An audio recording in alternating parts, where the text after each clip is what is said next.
የምርጫ ኮማንድ ፖስቱ ላይ ነው። እንግዲህ እኛም እናውቀው ዓለም የሚያውቀው ምርጫ ሲካሄድ ምርጫ ኮሚሽን አለ። ያው በዓለም አቀፍ የሚታወቅ ምርጫ ሲካሄድ እንዳውም ታችኛው እርከን ላይ ወይ ክልል ወይ ደግሞ ወረዳ ነው ምርጫ የሚያካሄደው። እንግዲህ አሜሪካ፣ አውሮፓ የምትኖሩ ሰዎች ታውቃላችሁ ምርጫ ማን ነው የሚያካሂደው? የምርጫ ስልጣን የማን ነው? የማዕከላዊ መንግስት አይደለም። እንግዲህ ዲሞክራሲ የሆኑ ሀገሮች አካባቢ ምርጫ በታችኛው እርከን በወረዳ አካባቢ ነው ምርጫ አስፈጻሚዎች የሚባሉ። ምርጫ ቦርድ ከላይ ይሄ ብሔራዊ ምርጫ ቦርድ የሚባል ነገር የለም በዓለም ላይ።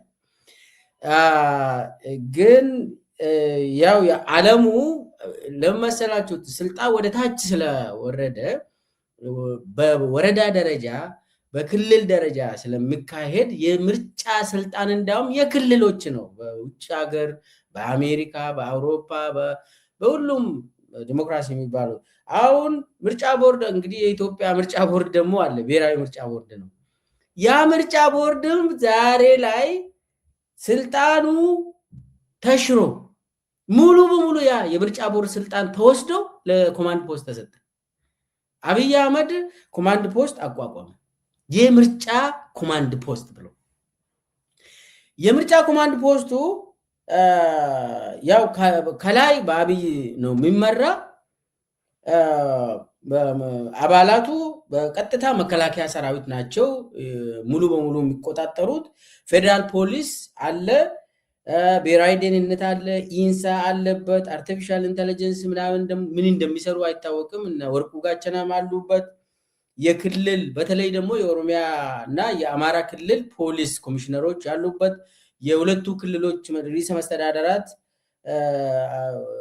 አረጋ ከበደ እና ሽመልስ አብዲሳም የሚሳተፉበት ኮማንድ ፖስት። አሁን የፈሩት እነሱ ሁለቱ ክልሎች ከኛ ቁጥጥር ውስጥ ወጥቷል ብሎ ነው። ይሄ ኮማንድ ፖስት የተቋቋመ መጀመሪያ ምን ብሎ ነበር? ያው በተቀናጀ እንትን እናደርጋለን፣ እናስፈጽማለን፣ እንጠብቃለን ሰላሙን ምናምን ብሎ ነው ነበር መጀመሪያ ያሰቡት። ነገር ግን ፋኖ መግለጫ አውጥቶ ወደ ኦፕሬሽን ሲገባ፣ ኦኤልኤ መግለጫ አውጥቶ ወደ ኦፕሬሽን ሲገባ ሙሉ በሙሉ ሲዘጋ ተብሎ እንትኑን ራሱ ኮማንድ ፖስት ተቋቋመ። ይሄ ኮማንድ ፖስት ምንድን ነው የሚሰራ ነው አሁን ጥያቄው። ይሄ ኮማንድ ፖስቱ በአስቸኳይ አሁን መስራት የጀመረው የምርጫ ካርዶችን ከወረዳ ወደ ከየቀበሌዎቹ ወደ ወረዳ ማዕከል መሰብሰብ፣ ከአንዳንድ ወረዳዎች ደግሞ በፋኖና በኦኤልኤ የተወሰዱ ወረዳዎች ካሉ ደግሞ ያ ምርጫ ካርድ ሙሉ በሙሉ ወደ ዞን ማዕከል እንዲወሰድ ተደርጓል። አሁን ትሰማላችሁ ብዙ በሚሊሻ ከቀበሌ ተሰብስበው ምርጫ ካርዶቹ በካድሬ ተሰብስበው ወደ ወረዳ ማዕከል፣ ከወረዳ ማዕከል ደግሞ ማይቻል ከሆነ እስከ ሰኞ ድረስ ከምርጫ ቀን ድረስ ይሄ የምርጫ ካርዱ በወረዳ አካባቢ መቆየት የማይችል ከሆነ ፋኖዎቹ ወስዶ የሚያቃጥሉ ከሆነ የኦሮሞ ነጻነት ሰራዊት ይዞ የሚያቃጥሉ ከሆነ ወደ ዞን ውሰዱ ተብሏል። ወደ ዞን ማዕከል ውሰዱ ተብሎ ይህንን የሚያስፈጽመው ማን ነው? ኮማንድ ፖስቱ ነው። ኮማንድ ፖስቱ የምርጫ ኮማንድ ፖስት እንግዲህ የመከላከያ ሰራዊት ነው ሙሉ በሙሉ ይህንን የሚያደርገው። አሁን የምርጫ ካርዱ ሙሉ በሙሉ በምርጫ ቦርድ የሚባል ነገር የለም። በዚህ ሰዓት የውሸት ምርጫ ቦርድ እንኳን የለም፣ ተዘረዘ።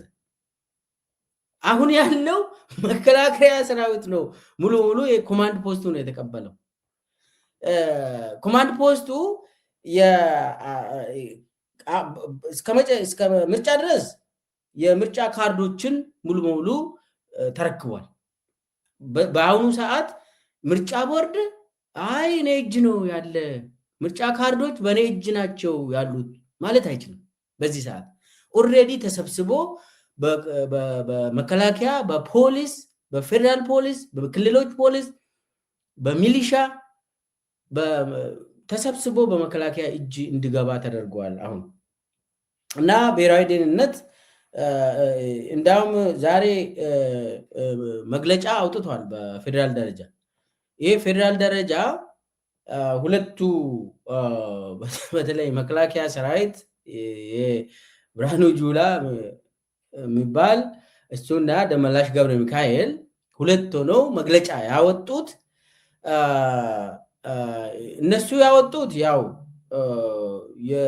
የጸጥታና የደህንነት የጋራ ግብረ ኃይል ብሎ ነው። ይሄ ግብረ ኃይል የሚባል ነገር የለም። የምርጫ ኮማንድ ፖስት ተደርጎ ነው የተቋቋሙት። እንትኑ የምርጫ ኮማንድ ፖስት አይሉም እነሱ በአደባባይ ግን ደግሞ ሙሉ በሙሉ የምርጫ ሂደቱን የሚቆጣጠሩት የድምጽ አካባቢ እንትኑን ቁጥሩ ሁሉንም የሚቆጣጠሩት እነኚህ ናቸው። አሁን ሙሉ በሙሉ መከላከያ ነው ምርጫውን የሚያስፈጽመው። ምርጫ አስፈጻሚ ሆኖ የቀረበው ኮማንድ ፖስት የሚሊተሪ ኮማንድ ፖስት ነው። ሚሊተሪ ኮማንድ ፖስት ያው ፌደራል ፖሊስ ይሄን ያክል ጉልበት የለውም። በነገራችን ላይ ዝም ብሎ ይሄ አድማ ብተናው መላኩ ፈንታ የሚያዘው አድማ ብተና የፌደራል ፖሊስ አድማ ብተና አለ። የተወሰነ አድማ መበተን የሚችሉ ናቸው። ከዛ ውጪ ግን ለውጊያ የተዘጋጀ ፌደራል ፖሊስ የለም። ባለፈው አሁን ደመላሽ ገብረ ሚካኤል በቴሌቪዥን ላይ ቀርቦ ሲተኩስ ምናምን ነገር ይታያል። የውሸት እኮ ነው ያ። ልክ እንደ አብይ ተኩሶ እንኳን የማያውቅ እኮ ነው ደመላሽ ራሱ። እና ምንድነው አሁን የተቋቋመው የምርጫ ኮማንድ ፖስቱ በተለይ ደግሞ በሁለቱ ትልልቅ ክልሎች አማራ እና ኦሮሚያ ክልል አካባቢ በጣም ስጋት ውስጥ ስለገቡ ብዙ ቦታ ደግሞ በነገራችን ላይ የምርጫ ኮሮጆ ጭምር እንትን የተቃጠለ ብዙ እንትን እየታየ ነው እና መምረጥ የማይቻልበት ብዙ አካባቢ ታይቷል። በአማራ ክልልም በኦሮሚያ ክልል ይህንን ፈርቶ ነው መጀመሪያ ላይ የአማራ ክልል ለብቻው መግለጫ ወጣ፣ የኦሮሚያ ክልል ለብቻ መግለጫ ወጣ። አልሆነም። እንደሰማችሁት የአማራ ክልል ለብቻው አይ አማራ ክልል ሰላም ነው ምንም ችግር አይፈጠርም በቃ ብለው ካወጡ በኋላ ደግሞ ዛሬ በድጋሚም አውጥቷል። በድጋሚም ያሉት ምንድነው አሁን ኮማንድ ፖስቱ ስለተቋቋመ ከኮማንድ ፖስቱ ጋር ሆነን ጸጥታውን እናስከብራለን ብሎ መግለጫ አውጥቷል። የኦሮሚያ በተመሳሳይ ትናንትና ያወጣው ኦሮሚያ ክልል ሰላም ነው በቃ ምንም ችግር የለም በቃ ምርጫውን በሚገባ እንትን እናደርጋለን በሚል እነኚህ ጀነራሉ መግለጫ አውጥቷል። ነገር ግን ውሸት ነው። ኦሮሚያ ክልልም አማራ ክልልም ኦፕሬሽኖች እየተካሄደ ነው። ትልልቅ ውጊያዎች እየተካሄዱ ነው።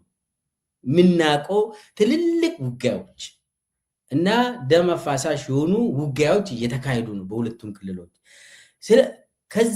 ከዛ የተነሳ ነው ይሄ ኮማንድ ፖስቱ የተቋቋመው። አብይ አህመድ ፈርተው በቃ ሙሉ በሙሉ ወደ መከላከያ ስር ገባ። ተሸሽጎ መከላከያ ስር ገባ። ምርጫ የሚባል ነገር የለም። ምርጫ አሁን ይሄ በምርጫ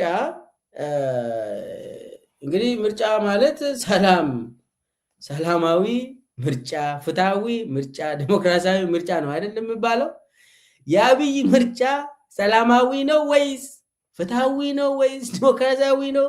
ምንም ውስጥ የለም። አንደኛ ሰላማዊ አይደለም፣ ውጊያ እየተካሄደ ነው።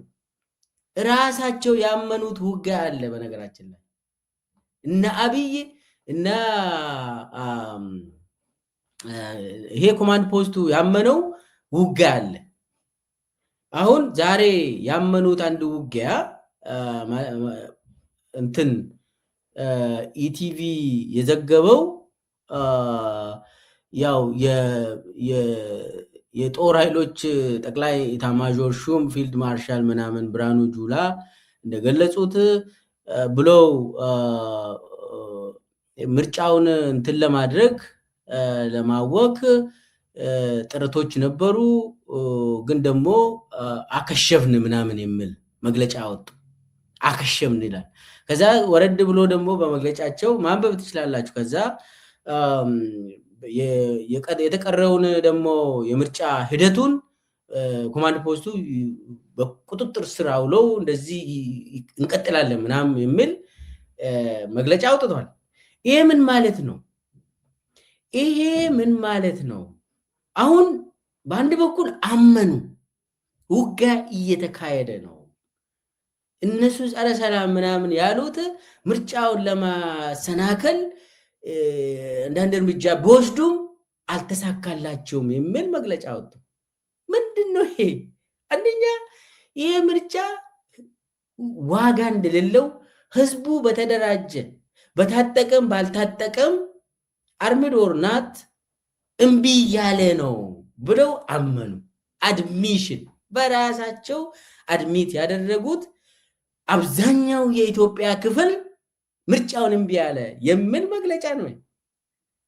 እና አከሸፍነኝ ማለት አከሸፉ ምናምን እሱ ሌላ ጉዳይ ነው። ፋኖን ብትጠይቁ ወይ ኦኤልኤን ብትጠይቁ ሌላ ቨርሽን ስለምታገኙ እነ ደመላሽና እነ ብርሃኑ ጁላ ያወጡት መግለጫ ውሸት ነው። ትንሽ የፋኖዎችን አዳምጡ፣ ኦኤልኤዎችን አዳምጡ፣ ሌላ ነገር ነው የምታገኙት። የተሳካ ኦፕሬሽን አካሄድን የምለውን ቨርሽን ታገኛላችሁ ከፋኖና ከኦኤልኤ። እነኚህ ግን ከሽፏል ምናምን ምርጫው ይካሄዳል ምናምን የሚል ደረታቸውን ነፍተው ምርጫውን እናካሄዳለን ነው ያሉት። ምርጫውን አንደኛ ህዝቡ ሪጀክት አድርጓል ማለት ነው። አትሊስት አብዛኛው የህብረተሰብ ክፍል አብዛኛው ኢትዮጵያውያን ይሄን ምርጫ የውሸት ምርጫ መሆኑን አውቆ ምርጫውን አንቀበልም ብሏል። ምርጫውን ስለዚህ እያመፁ ነው ብሎ አድሚት አደረጉ። እነ ብርሃኑ ጁላ አድሚት አድርጓል። ስለዚህ ይሄ ምርጫ አንደኛ ሰላማዊ አይደለም፣ የታወቀ ነው። ምርጫ ውስጥ ገና ነው የሚካሄደው እኮ ሰኞ ነው የሚካሄደው እና ከጅምሩ ውጊያ ውስጥ ነን ብሎ ያመነ እንትን ምርጫው ሰላማዊ እንዳልሆነ ይታወቃል። ፍትሃዊ ነው ወይ? ምንም ፍትሃዊ አይደለም፣ ፍትሃዊ ነው። ለምን ህዝቡ ይወክለኛል ብሎ ይህን ምርጫ ተቀብሏል? አልተቀበለም። አማጺ ቡድን ፋኖና ኦኤልኤ ህገወጥ ምርጫ ነው፣ ይሄ ወንጀለኛ ነው፣ ይሄ ወንጀል ነው፣ እንደውም የፖለቲካ ወንጀል ነው ያሉት ምርጫ ፍትሃዊ ምርጫ አይሆንም። አብዛኛው የኢትዮጵያውያን ያልተቀበሉት ምርጫ ፍትሃዊ አይሆንም። ዲሞክራሲያዊ ነው እሱ ምንም እሱ አጠራጠርም። ምንም ዲሞክራሲያዊ ቢባል ነገር አይደለም። ስለዚህ የምርጫ ፍትሃዊ የሆነ ምርጫ የጦርነት ምርጫ ሰላማዊ አይደለም። ምንም ምርጫ አይባልም። እነኛ መከላከያ ሰራዊት ለአገር ሉዓላዊነት ነበር መቆም የነበረበት። አሁን ለሬዥም ሰርቫይቫል ነው የሚሰራ መከላከያ። በእነሱ አሁን በመግለጫቸው ያየነው የአገርን the purpose of national defense is like ለአገር ነው መቆም የነበረበት። አሁን ግን ለሬዥም ሰርቫይቫል ነው። ለምን አብይ አህመድ ይሄን ምርጫ ለሰርቫይቫል ነው የሚያካሂደው። ይህ ሰርቫይቫል ጉዳይ ነው። ሙጥኝ ብሎ ይህንን ካላካሄድኩ ሙቼ ይገኛለሁ ብለው ካላካሄደ ያውቃል እሱም እንደሚባረር። በእችን አካሄጄ የሆነ የውሸት ሌትመስ ያገኛለሁ ብሎ ነው። ስለዚህ መከላከያም ስራው ምንድነው? የስርዓቱን የመደገፍ የሬዥም ሰርቫይቫል ጉዳይ ነው እንጂ ከዛ ውጪ ምንም ሌላ ተልኮ እንደሌለው አሳወቀ። አስረግጦ ነው የነገረን። ፌደራል ፖሊስ ድሮም የፌደራል ተቋማትን ነው የሚጠብቀው። ከዛ ውጪ ምንም ስልጠናም የለውም፣ ለኦፕሬሽን ብቁ አይደለም። ስለዚህ ከፋኖና ከኦኤልኤ ጋር መዋጋት አይችልም ፌደራል ፖሊስ።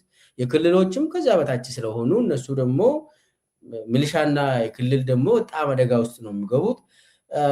ስለዚህ አብይ በአሁኑ ሰዓት ተስፋ በመቁረጥ ኮማንድ ፖስት ማቋቋሙ የሚገርም እና በጣም ያው በፍራቻ የተሞላ በመሆኑ ምርጫ ቦርዱ ከስራ ውጪ አድርጎ የድምፅ ቆጠራ ሁሉ በመከላከያ እንዲሆን ኤቭሪቲንግ መከላከያ ሰራዊት እንዲይዘው አቅጣጫ የሚሰጠው ኮሮጆ የሚያመላልሰው ኮማንድ ፖስቱ ነው። በቃ ሙሉ በሙሉ አሁን ምርጫ ቦርድ የሚባለው ሴትዮዋ just pushed to the background በቃ አሁን አትታይም። እሷ ምርጫ ቦርድ የሚባል ነገር አይታይም። አሁን ከፊት የመጣ ማን ነው? ኮማንድ ፖስት ነው። መከላከያ ሰራዊት ሙሉ በሙሉ በጠመንጃ ነው አሁን ምርጫ የሚካሄደው። በጠመንጃ አስቡት እስቲ፣ ጠመንጃ ይዞ ምርጫ የሚያካሄድ በአፈሙዝ ምርጫ ምረጥ ብሎ እንረሽንሃለን ብሎ አስቡት። የሚያሳዝን ደረጃ ላይ ነው የደረስነው አሁን ለማለት ነው።